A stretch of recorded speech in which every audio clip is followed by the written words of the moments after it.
Welcome to Upper Pen. My name is Dakota, and today I'm talking with Garth Nix about his book, Sir Hereward and Mister Fitz. Thank you for joining me, Garth. Thank you. I'm very pleased to be talking to you. When I was like 11 or 12, your uh, Keys to the Keys to the Kingdom Kingdom? books, Yep. yeah, those came out, and I absolutely loved them. I love them so much. Oh, So, thank you. That's always great to hear. It never gets old. I always love hearing people love my books. and then Sir Hereward and Mister Fitz is such a good adult like transition. I loved it so much. Can you give a brief rundown of what this collection is? Sure. So Hereward and Mister Fitz is a collection of stories about those two characters. So Hereward is a knight, an artillerist. He's the only child of a society of witches that usually only has women children. He was the sole male one. He's a kind of a mistake in that regard, but he's still been raised in the same way as the witches are, uh, who dedicate their lives to really a kind of ancient organization that still continues its duty, which is to get rid of unwanted godlets, intrusions from gods and malign entities who usually are worshipped as gods, but have some serious problem, like they leech the life force out of everybody all around, other than their worshippers, for example. So he's part of that, the Council for the Treaty for the Safety of the World. It's one of their agents. And Mr. Fitz is an ancient sorceress puppet who was made specifically for the purpose of dealing with these malignant godlets and so on. And he's worked with the witches for thousands of years. He was also Hereward's nanny before he became his traveling companion. So they have quite a complicated relationship. Um, uh, and in that Mr. Fitz is an incredibly powerful sorcerer who just appears to be a puppet and is thousands of years old, and also was effectively Hereward's parent in many ways growing up. So the stories concern their adventures traveling a very baroque world full of sorcery and gunpowder. It's not really they're not really swords and sorcery stories. They're musket and sorcery stories. Plenty of swords as well, of course, but there's lots of gunpowder and cannons and so on, and pirates and you name it. And they have many different kinds of adventures. And Sir Hereward, to some degree, is always kind of hoping that he can stop doing it, but he continues on. He would like to settle down and perhaps have a different life, but uh, it never seems to quite manage it. And Mr. Fitz is very singular of purpose. He was made that way. So they carry on. And the first story was written, the first story came out in 2005. So actually, it's got a middle of that Keys to the Kingdom period. I think that was probably when Drown Wednesday came out. So I was writing them at the same time. And I've been writing those stories for ever since then, every few years. And they've been in many different anthologies. And early last year, I thought, hey, I think I've got enough of these stories to make a book. And I said to my agent, hey, I think I've got enough of these stories to make a book. And she said, yes, definitely. And then I wrote it, and we sold it to HarperCollins, and then luckily, and then I wrote another story. So there's 8 previously published stories appearing together for the first time, and a lot of people who really like the stories and have read some of them haven't read all of them because they're in so many different books. And then there's a new 9th story as well called The Field of Fallen Foe. So yeah. I so the stories there's like so much in each story, and so it's hard to like break it down into a succinct thing. So I appreciate you explaining it. Well, up to a point. I mean, they're all adventures. They all involve essentially Sir Hereward and Mister Fitz's basic mission, which is to get rid of, exterminate or banish godlets or gods that are inimical, that are part of, they're prescribed under. They have a huge index which lists all the prescribed entities. They have to check it. Mr. Fitz has to check, whether the indications match one of these prescribed godlets. So even when they're trying to do something else, usually it turns out there's something going on with a prescribed godlet. Sometimes the stories begin with them actively searching out one or running away from one, or anything in between. But yeah, I like to play around with different kinds of adventures that they have. I mean, one of them, Sir Hereward's laid up in bed reading a book and having an enforced holiday, and Mr. Fitz is off doing something else. But there's still an inimical godlet lurking in the wings. And I guess also they are, even though they are musket and sorcery stories, or gunpowder and sorcery stories, they're very much in the tradition of sword and sorcery. They owe a lot to Fritz Leiber's Fafard and the Grey Mouser stories, and to things like Conan, Robert E. Howard, but even going back to things like my mind's gone blank. Don Quixote and Sancho Panza, those sort of companion stories, the mismatched companions engage in adventures. So it's in that tradition. I definitely feel the Don Quixote with Sir Hereward. I don't know how you say it, Sir Hereward. It's hard to say. It's Hereward, Sir Hereward, which is actually it's an very old English name. There was a famous rebel against the Normans called Hereward the Wake, who lived in the marshes and raided the Normans. Fought against the Norman invaders, and then he would slip away into the marshes, and they couldn't follow him. So Hereward is an old Saxon name for a Saxon hero. I've always liked the name, so I just I wanted to use it. But it is a little bit hard to say, I admit. My Midwestern will probably come out, and I'll probably say Hereward all the time. So I apologize for your very wonderful name. You can always say it however you like. I mean, even though that is a real name, even with my made-up names like Sabriel, I always say you can say it however you like. Sabriel, Sabriel. Perfect. However you hear it is absolutely fine. Well, so he really is a Don Quixote character, though, because he has all of these almost romances, or like yes, failed. that is a feature. That is a feature of his life. He's looking for love, and unfortunately, it doesn't work out for many different reasons, including him having to actually kill the person, who's the object of his. I mean, very, very reluctantly, but things. Yes, Sahara would like to fall in love and settle down and not be slaying gods and godlets, but that's not his destiny, unfortunately. Yeah, it seems like the universe and Mr. Fitz have other plans. And his entire family, which he's estranged from to a degree, because they don't pay him any attention except desiring him to do his duty, and they just expect him to do it in the same way they actually expect all the other witches to. But he is not one of them. So they kind of exclude him while also expecting him to do what they do, which is very unfair. I feel sorry for him sometimes, but he soldiers on, quite literally, because often he is a mercenary as well. So the slaying godlets doesn't actually really pay. How he actually earns his living is as a mercenary and an artillerist mercenary.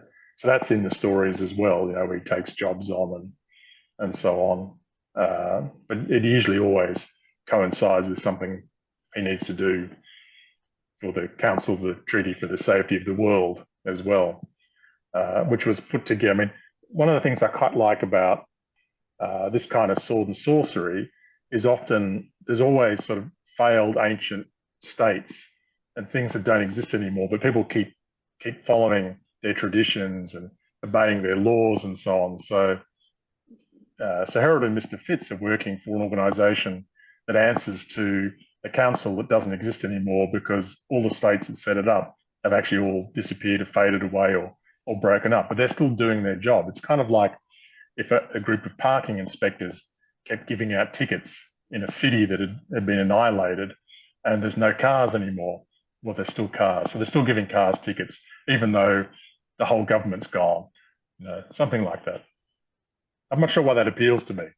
I don't know why. So in the first story, you introduce this idea of the Society for the Protection of the World and all the failed states, and it's just such a funny moment when you're listing all the places that don't exist anymore and like have been merged, or it's just like a Different fun reasons. collection. Yeah. Yes. Yeah. No, I do enjoy that. I do enjoy those. I mean, I could read that little piece out if you like. Would that be a nice thing to Yes, do? that would I be have, I lovely. have an I have an Australian copy here, which basically has the same cover. It's almost the same cover as the American hardcover. Not quite the same. The British cover is completely different. It has a different cover. So the first story is Sir Hereward and Mister Fitz go to war again, and Hereward and Mister Fitz are seeking a job, and hopeful they've got a good one, that Sir Hereward can become an artillery officer with this city, which but not as all as it appears, unfortunately. So yes, almost every story they have the same announcement. They put their brassards on, which are their sleeve bracer things, which give them some sorcerer's protection. And then they say, in the name of the Council of the Treaty for the Safety of the World, acting under the authority granted by the three empires, the seven kingdoms, the Palatine Regency, the Jessar Republic, and the 40 lesser realms, we declare ourselves agents of the Council. We identify the godlet manifested in the city of Shum as Praucornra Tanish Quaxibob, a listed entity under the treaty. Consequently, the said godlet and all those who assist it are deemed to be enemies of the world, and the Council authorises us to pursue any and all actions necessary to banish, repel, or exterminate the said godlet. Neither felt it necessary to change this ancient text to reflect the fact that only one of the three empires was still extant in any fashion. For the seven kingdoms were now 20 or more small states. The Palatine Regency was a political fiction, its once broad lands under 2 fathoms of water. The Jessar Republic was now neither Jessar in ethnicity nor a republic, and perhaps only a handful of the 40 lesser realms resembled their antecedent polities in any respect. But for all that the states that had made it were vanished or diminished, the Treaty for the Safety of the World was still held to be in operation, if only by the Council that administered and enforced it. So yeah, I love that kind of stuff. It adds so much to the world building without doing like taking up much page space, I guess. Yeah, yeah, So yeah. it's I mean, perfect. creating the illusion of, I guess, kind of the illusion of world building is is something that I've always done, because you don't actually have to. You don't have to show the whole world. You don't have to tell people everything about everything. You just need to give the reader enough to feel that it is all there. That the story is the tip of the iceberg, but you're feeling the presence beneath. And of course, some fantasy writers actually do develop everything underneath. Tolkien, for example. I mean, everything. But yeah, I tend to focus on the story, and I work out what I need as I go along, and build up that tip of the iceberg as I go, whilst maintaining the illusion that I know all the rest of it on me. But I don't until I need it, and then I work it out. It's very well done, and none of these short stories, which are about 20 pages, I believe, 20 to They 30 pages vary, maybe. yeah, they vary. Some of them are quite a lot longer than Yeah. others. There's some quite short ones. So there's some sort of novelette length ones, and some just short story length. So there's quite a range through the book. But it doesn't feel like you need an entire book to tell these stories, which I really love. You're really good at getting to the adventure of the story, I guess. Thank you. Well, that's what I always like to do. I mean, and invariably almost everything I write is some kind of adventure story, novels, short stories, fantasy, science fiction, horror. I'm always quite keen to be fast paced and just get going and have an energy to them. So yeah, I hope that's my stock in trade. But readers I'd judge say for so. themselves. Yeah. Um, so Mr. Fitz is a paper mache dummy that's come to life. Yeah, kind of. He's a mannequin, I guess, technically, in that he has a paper mache head, but he has wooden limbs.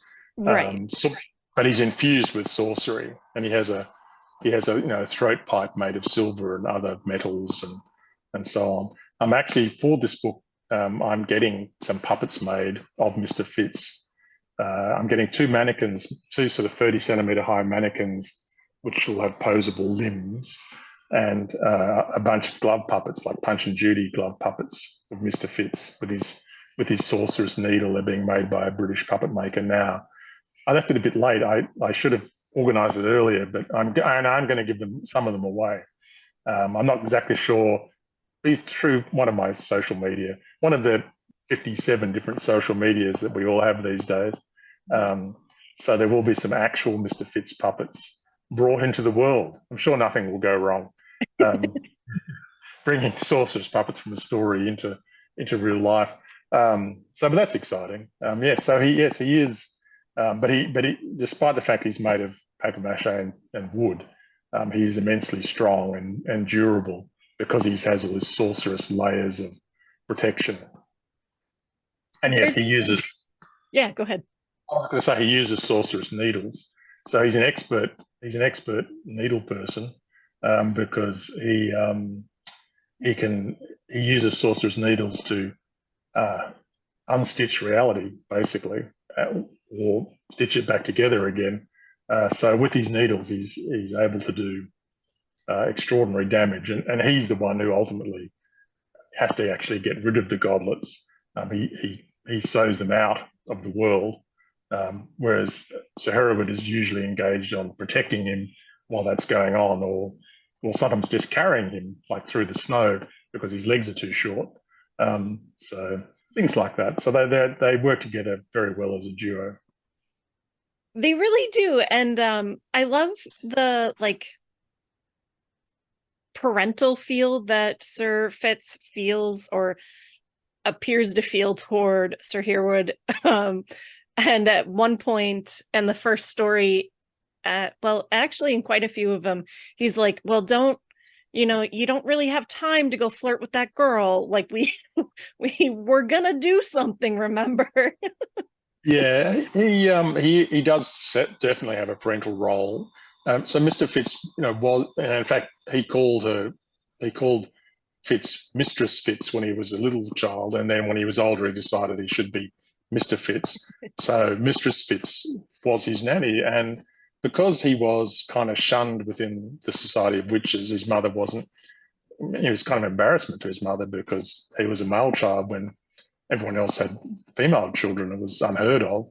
So he was raised by Fitz. So Fitz, in a way, is both parents, and that's a constant thread through all the stories.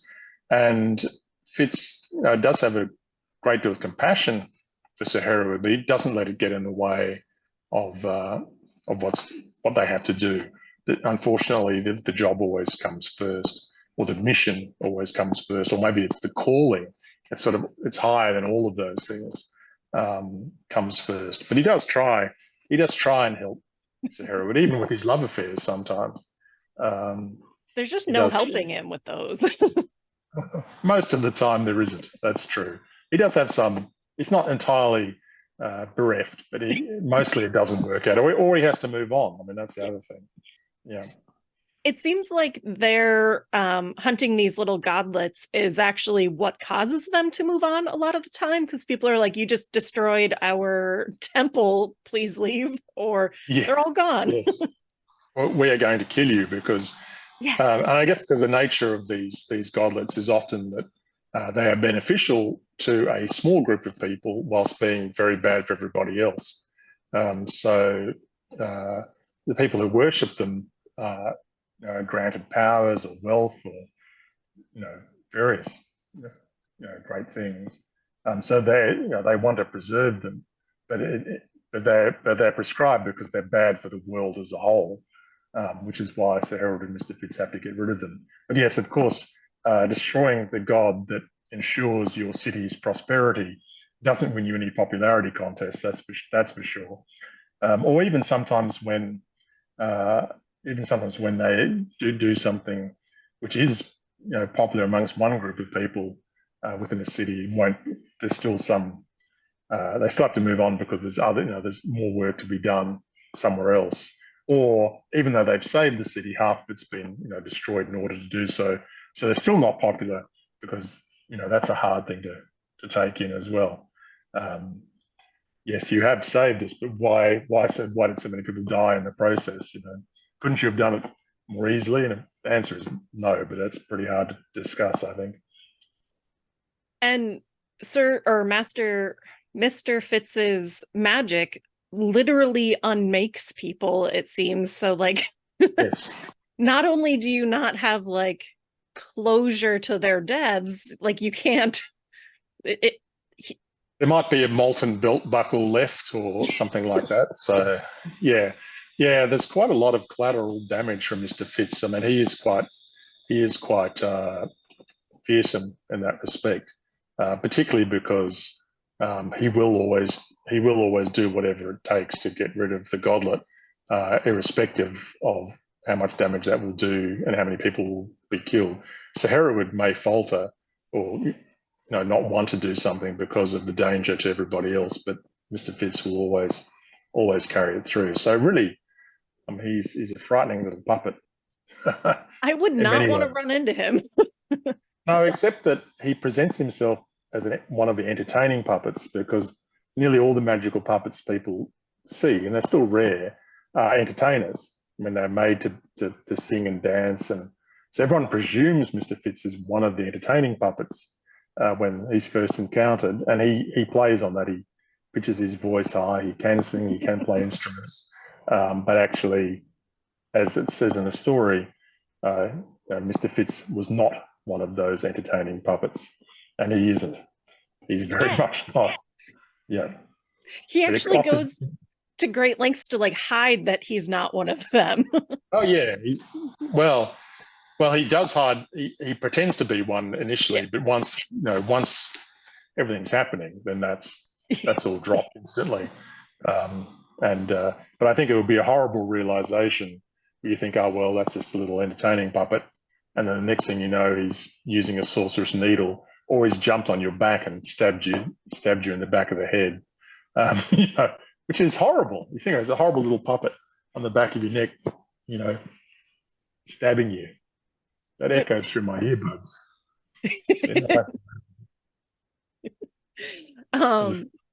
Overly dramatic. He's so caring though with Sir Hereward, and I'm like, I would love to be your friend, but I'd be terrified to be in your way.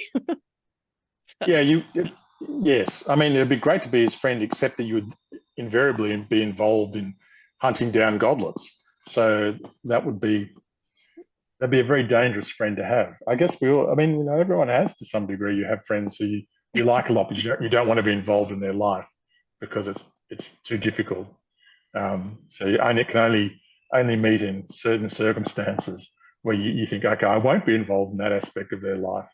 And you wouldn't want to be hanging out with them all the time if they're doing something very dangerous. Very true. So you have this magic system set up where Mr. Fitz uses an esoteric needle, sewing needle, which I love the description, esoteric needle. But how does the magic, how did you come up with the magic system, I guess? Well, I always develop things as I go.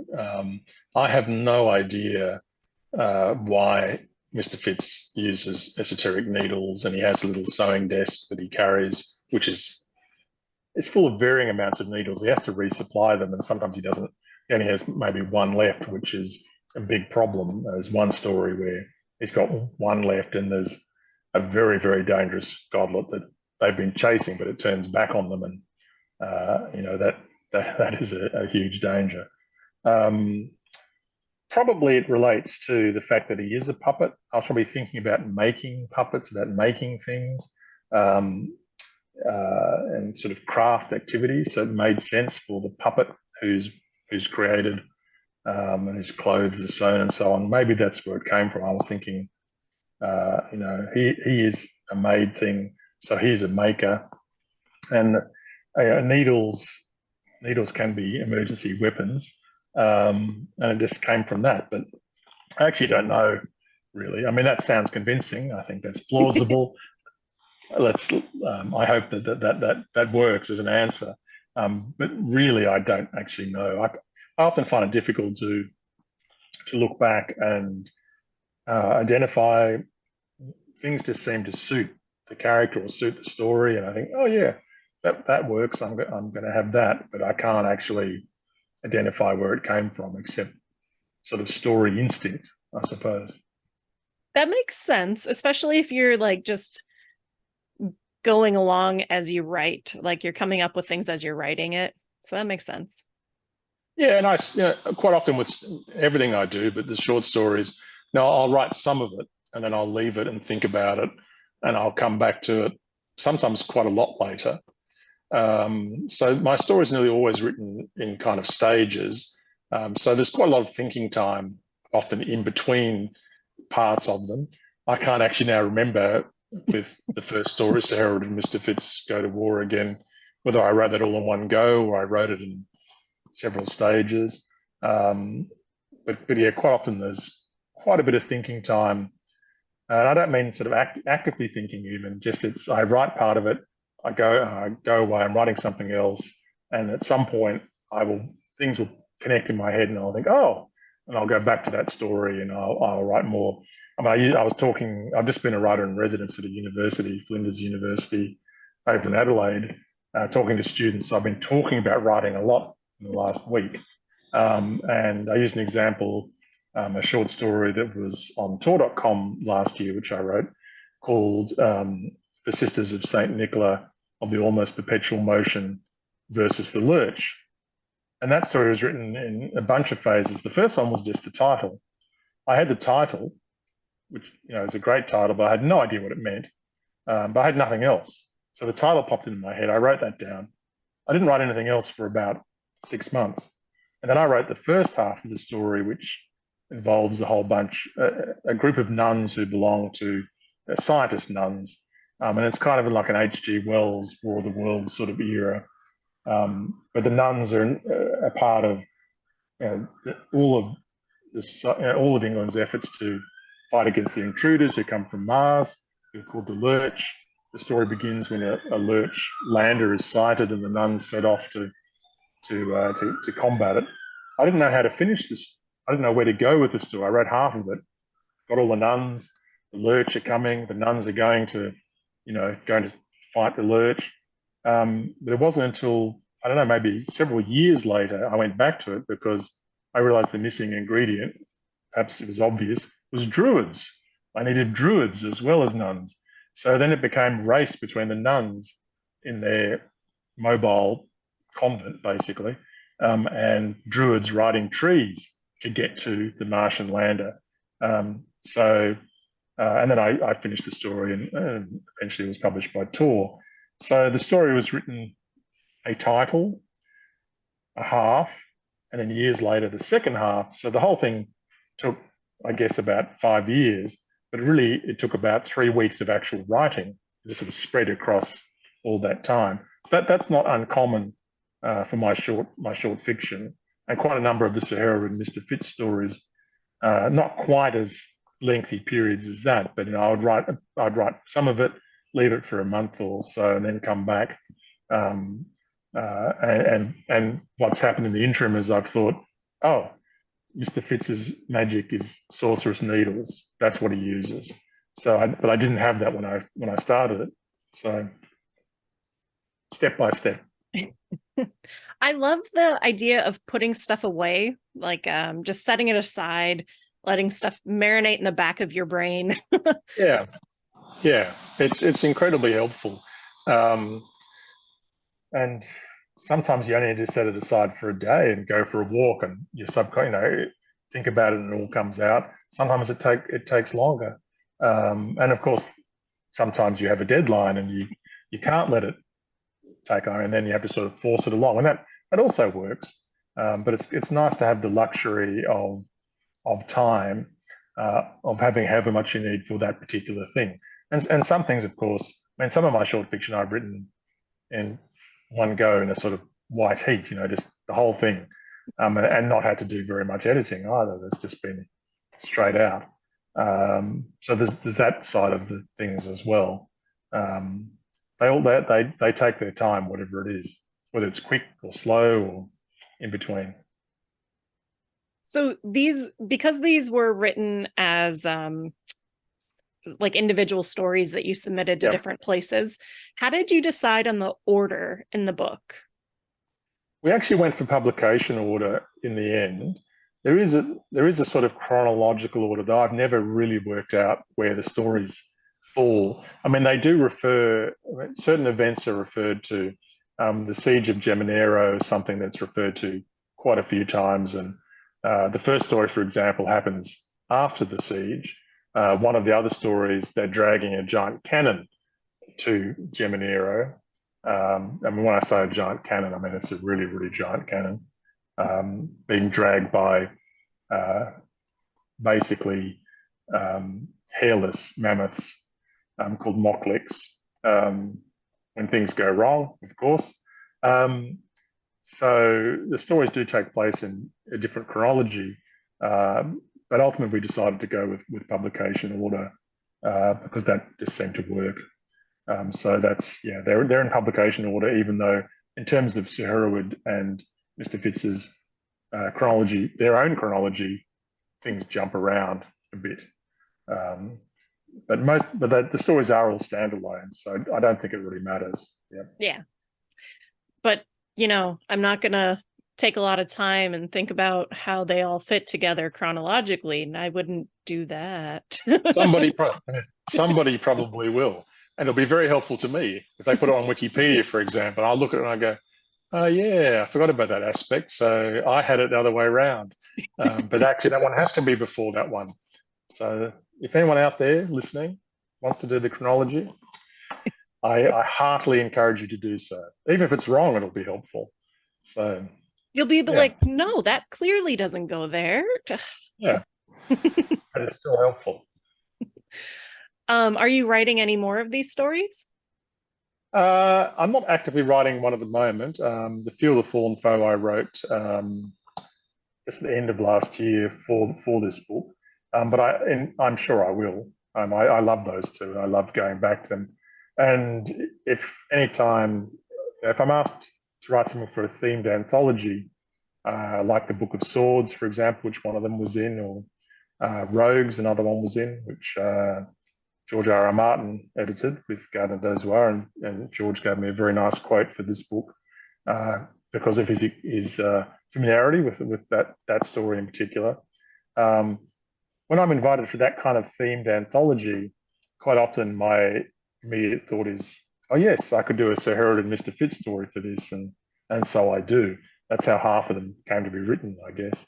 So yeah, it's very likely someone will invite me for something, a themed anthology, and I think, oh yeah, I could do a Sir Hereward and Mister Fitz story for them, or I may just write one, which also happens. I get an idea, and I think, oh, I that idea is it has to have Sir Hereward and Mister Fitz in it. So yes, I'm sure there will be more. Perfect. That's great. They're so fun to read, and there's always like hidden nuggets, because I went back and read a couple again, and I was like, huh, I did not catch that the first time. Good. Well, I like to do that too. A few layers of things and little hidden jokes and so on. Yeah. Are you working on anything else? I'm always working on something else. I'm just finishing my current book, which is a children's sort of dark science fantasy. or at least that's what I thought it was. But actually, my editor thinks it's horror. I think it's a Ooh. children's horror story, and it probably is. I mean, a lot of my work is horror tinged anyway. So I usually think it's dark fantasy, but readers sometimes disagree and say, "No, that is flat out horror." That is horrific, even. And of course, there's elements of horror in these books too, in these stories too, in Sir Hereward and Mister Fitz. So I'm finishing that, and then after that, I may sort of I have a bunch of things partially in progress. I just have to decide which one will move to the front. So it may be another one of my bookseller books, following the Left-Handed Booksellers of London and the Sinister Booksellers of Bath.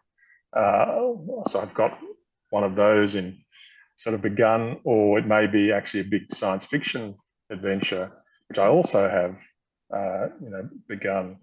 So it's just a matter of deciding which one will advance to the front of the queue, and then I've got a few other things behind that as well, which are less ready to begin. So and some stories too. I have another short story, actually a horror story coming out in December or November, I think, in an Ellen Datlow anthology called Christmas and Other Horrors, which is a great title. I mean, Christmas, do you need any other horrors?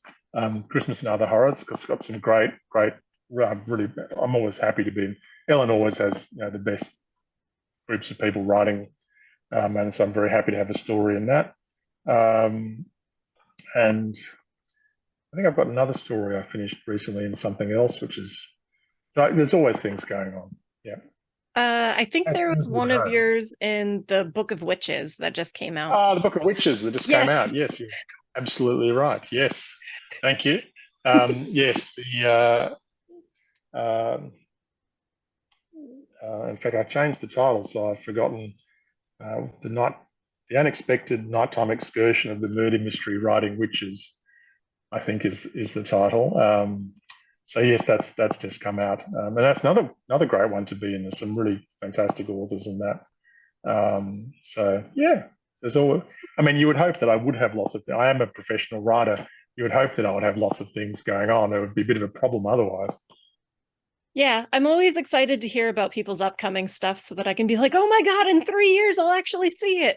Yes, yeah, I know. Well, it is very like that. It's the long term, but it's good to. I mean, one of the things I love is when I've heard about something and I pre-order it, but then I forget about it, and then it just crops up, and I'm like, oh wow, I completely forgot. I ordered this 9 months ago, and here it is. It's always very exciting. It's like an unexpected birthday gift. I love It it. is. Yeah, yeah, me too. Absolutely. Well, thank you so much for being here and talking with me, Garth. It's a pleasure, Dakota. I'm glad we got over our earlier technical difficulties from one side of the world to the other.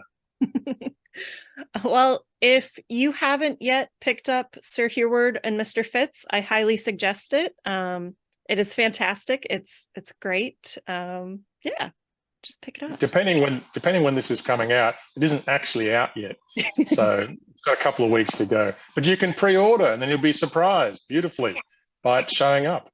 Perfect. Pre-orders are perfect. Yes, they are absolutely.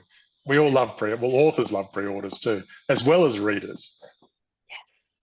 They do definitely help sell books. Yeah, So yeah, they gives help generate attention, so as well. So it's very good. So please pre-order and order and reorder. We like that as well. I might pick up the British copy too, because you said it had a different cover. And now I'm like, well, It's got a very different cover. I'm not sure. I can probably get it on my phone and show it to you, but I'm not sure how effectively that will actually show up. But we can give it a try. Let's have a look if I can get it up here. Um, yeah, so it actually has well, it's going to be reversed, of course, but oh, it's them on their beasts. yeah, they're on their riding mounts with Mr. Fitz standing up as he does on his battle mount on their riding lizards, basically. So yeah, different kind of there's explosions and it's all very red and gold. So looks it looks great too. So, but I love the American cover, and which the Australians have also used. Um, so yeah, I'm generally very lucky with covers, and that continues. Well, that's good. I mean, like it's always nice to have good cover artists because then people are drawn to the books. Yeah, oh yeah. Everyone does judge a book by its cover, even though the expression says not to. It's like that. Oh, forget that. You know, it's the cover. The cover has to communicate the kind of book, and draws people to it, and has to. It's very important. Cover, title, all of that. The blurb on the back, everything. Everything is important. Well, thank you so much again for being here. It was wonderful talking Pleasure. to you. Great to talk to you too. Take care. Bye. Thank you. Bye bye.